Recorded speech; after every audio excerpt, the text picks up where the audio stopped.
Hi, I'm Richard Smith, and I was a student on the documentary photography course at Newport from 1987 to 1989. I enjoyed it so much that I went back in 2007 when I completed my MFA in documentary photography. In the intervening years, I've enjoyed a good career in photography, working as a reportage and editorial photographer for a wide range of newspapers and magazines. And I've been a member of two prestigious photographic agencies, completing global feature stories and assignments. Back in the 1980s, I'd been to university and was trying to eke out a living in Thatcher's Britain. I'd always been interested in the power of photography and had heard about the course at Newport. I'd been told that it was almost impossible to get a place. In those days, there were only about 18 students in each year and many more applicants. I applied and was offered an interview. I was shown around the department by a fashionable, funny and quite intense young student called Simon Norfolk. I was overawed by the whole process, but I must have done something right because I was offered a place.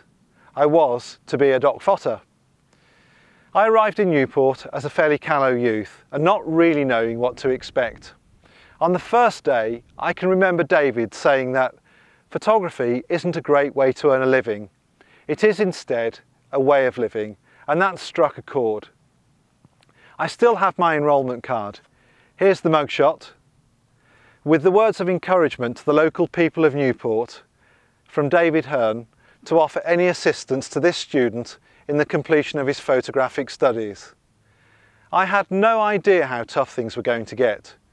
The approach to teaching was based upon real photographic assignments.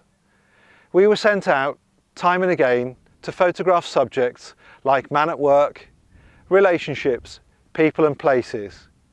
We then brought this work back to the department where it was critiqued by the staff. If they felt it could be improved upon, we were sent out again and again until it was felt to be as good as we could get. I've kept all of my original contact sheets and they show the tough criticism that we often received. Clive, you might well remember some of these orange markings. For me, this approach was just what I needed. It was like an apprenticeship, training to be a working professional photographer, which, judging from the number of ex-students, including myself, that have had long careers in the industry, was an approach that worked. It's been an interesting career, photographing many things in many places. Without the course at Newport, I feel certain that I'd have had a different life, and perhaps one less interesting. For this I have the staff to thank, David, Clive, Daniel and Paul, for their help in turning me into a working photographer. I owe the course at Newport a great deal and would like to thank you all. And may the next 100 years be just as successful.